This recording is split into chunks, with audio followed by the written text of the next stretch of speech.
नमस्ते, स्वागत छ तपाईँलाई युरोड नेपाल टेलिभिजन हेर्दै हुनुहुन्छ र यति हामी कुराकानी गर्दैछौँ नेपालका चलचित्रका क्षेत्रमा महानायक भनेर चिनिने महानायक राजेश हमालले यतिखेर भारतको जुन अहिले यो गतिविधि भइरहेको छ सीमाको बारेमा नायक राजेश हमालले यतिखेर अङ्ग्रेजी भाषामा जुन यो सन्देश दिएका छन्, जुन मोदीको साथ उड्ने गरी महानायक हमालको यो अङ्ग्रेज संवाद यतिर हामी राख्दैछौँ। यो सन्देश भिडियोको रूपमा छ। यो भिडियो राख्नुभन्दा अगाडि तपाईँले भर्खरै युरोड नेपाल टेलिभिजनलाई पहिलोचोटि हेर्दै हुनुहुन्छ भने सब्सक्राइब तथा सेयर गर्न नबिर्सिनुहोला, सब्सक्राइब बटन तथा सेयर गर्न नबिर्सिनुहोला। र यतिखेर पनि महानायक राजेश हमालले राखेको अङ्ग्रेजी संवाद कस्तो छ त यो हेर्नुहोस्। Namaste and good evening. I basically would like to consider myself as an apolitical person.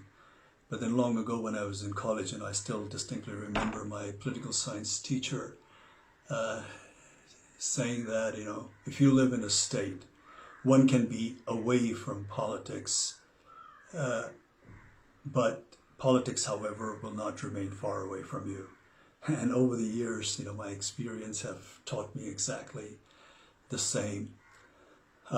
But the present issue that has engulfed Nepal, I somehow say that it is even beyond politics. The border dispute between Nepal and India. On an optimistic note, I would prefer to call it as a misunderstanding on our neighbor's part. It's not even dispute. It's beyond politics because it has affected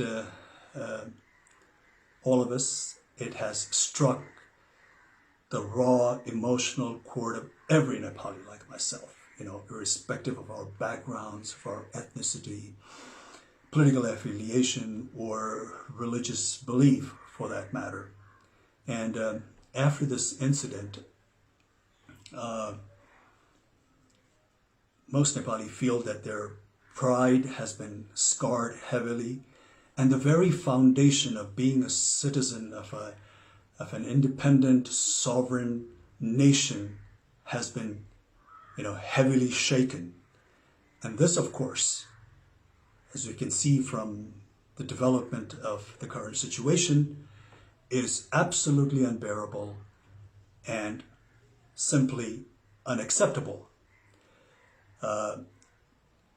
Because, this is a nation shaped by the distinguished gallantry exhibited by our forefathers, with the support of Nepali people of all backgrounds, all ethnicity. And I do not say that, in our history and in the past that we haven't displayed any weaknesses or compromises, but whatever sacrifices we have made in the past has been for one and only one reason, and that is to preserve and retain our independence and sovereignty. Therefore, the present landmass that we call Nepal has not been shaped without paying a price. Therefore, the territory of Nepal is something that the population of this nation, under no circumstances, are willing to compromise. And it's not a big deal because I'm sure India India not only understands this very clearly, but also highly identifies with this emotion, because India itself has gone through an arduous struggle against the heavy-handedness of its colonial powers. But we do not want to dwell on unnecessary braggadocio. Like we said, we in the past, in history, we've had our weaknesses. We had, our share of shortcomings. There was a phase of ignorance. There was a phase of, absent of political will amongst the political parties of the day, or the display of apathy by our political leaders of that time for some reasons. And, the more than sporadic political and social turmoil over the years that took place in this nation, of course, has not been of any help. And also, not to forget, the friendly cooperation that we have extended to our neighbors, taken undue advantage of. But then again, now the time has, of course, evolved, the time has changed, and the population of Nepal, especially the youth, is of course not that of 1816 or 1857 or 1923, or for that matter, not even 1950 or 1962. The way the current scenario that has developed, clearly establishes that the population of this country are not going to accept any form of injustices lying down. Therefore, this time around, it's not even enough to appease the incumbent government alone, because this issue has been so passionately embraced also by the people of Nepal, that unless they think that they have been dealt justly and fairly, I, sadly and regretfully have this intuition that this bone of contention between the two countries is going to persist. And this sort of, a deadlock between two neighboring nations who for such a long time in history have shared common values, common culture, tradition, religious belief to a large extent, is going to affect not only the two nations concerned, but also going to hamper the progress and rob the much needed peace in this region. Therefore, in recent news, when I hear that, when India cries wolf vehemently, denouncing China, not showing respect to the sovereignty of India, and proclaims how China does not care for India's national or territorial integrity, it just seems like a case of pot calling the kettle black. And and India, for no doubt, India today is being a powerful country, not only of this region, but also a force that is to be recognized and respected globally, needs to project or show some kind of magnanimity befitting the stature of such a nation, especially when it comes to its friendly neighbors. But Nepal basically only wants fair deal based on fact and statistics. It is only demanding to have what truly belongs to her, not more, not less. Nepali people will always want cordial, lasting relations with India. Whenever Indian government had extended some warmth of friendship, Nepali people have always reciprocated with open heart. I recalled the very first visit of Right Honorable Prime Minister of India, Mr. Modi, to Nepal as a Prime Minister, and the warmth and the fraternal affections and the goodwill was so infectious that Modiji stepped out of his motorcade and went amongst the elated bystanders, to the bewilderment of 3 or 5 layers of security that was provided to him. The crowd not only spontaneously cheered and showered him with all kinds of praise, but treated him like a rock star. And to be honest, to be frank, I have yet to see that kind of reception meted out to our own leaders so spontaneously and voluntarily by the crowd of Nepal. But then again, unfortunately, the exhilaration met with an untimely death when Prime Minister Modi's government imposed trade blockade during the aftermath of 2015 devastating earthquake. This has left a deep wound,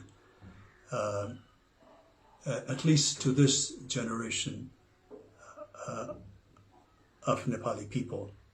Therefore, time and again, this untimely blockades and with lopsided treaties and agreements and unresolved border disputes, and not to mention taking advantage of the weakness of our political leaders, has a repercussion of which, befalls this nation and its people. Therefore, the current step that India has taken vis-a-vis Limpiadhura and Lipu Lake has in some way come as the last straw on the camel's back. It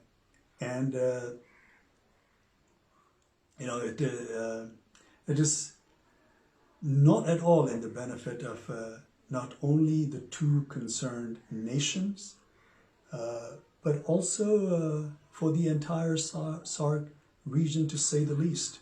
It definitely not conducive for a nation like India that's marching ahead with global ambition, to have more than its share of neighbors that it has a hostile, relationship with. And the hostility looming in the air need not to persist, because anger and malice is going to take us nowhere. The consequence, of course, is going to be far more damaging for both the countries. And at this time of global crisis, in a pandemic like this, where the whole world is suffering, India, being a powerful country in the region, needs to respond to the need of their less fortunate neighbors. And this kind of action will only raise the level of India in the international arena to the next level. And as one Indian politician, a seasoned Indian politician, rightly foresees, India as a development power, and its rise is being linked to its ability to provide governance solution to the development needs to countries in Asia and Africa.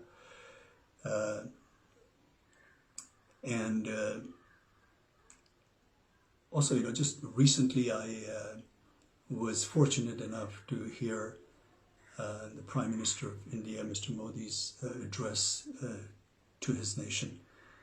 I think it was on the occasion of Buddha Jayanti, and he said something like, I would like to roughly quote what he said. He said, we should always work with a sense of service only. When there is compassion, sympathy, then these feelings make us so strong that one can overcome the biggest challenge. So we here in Nepal only wish that Mr. Modi would overcome this challenge, not just with compassion and sympathy. Of course, we need that, but with all fairness and a good dose of empathy. Because we here in Nepal take the border, like I said, misunderstanding on an optimistic note, on the Indian part, with great deal of regret, and ask to return what is justly belongs to Nepal. All the historical evidence clearly points out, proves that Limpiadhura and Lipu Lake region is in all fairness part of Nepal. Therefore, as a country, as a nation, as the people of this country, we are just humbly requesting our friendly neighbor to look into the facts of the history, the statistics, and deal this matter with all fairness and justice, amicably, through cordial diplomatic channels, because this kind of antagonistic atmosphere in this region is not only not good for both the nations concerned, but for this entire region as well. I am sure, despite few ups and downs and challenging moments here and there, basically India and Nepal share a relationship that is probably unmatched anywhere else in the world. And this challenge that we're facing at the moment right now, India will deal very fairly and justly and come out with a solution that appeases the Nepali population and makes them feel that they have been dealt justly. Thank you.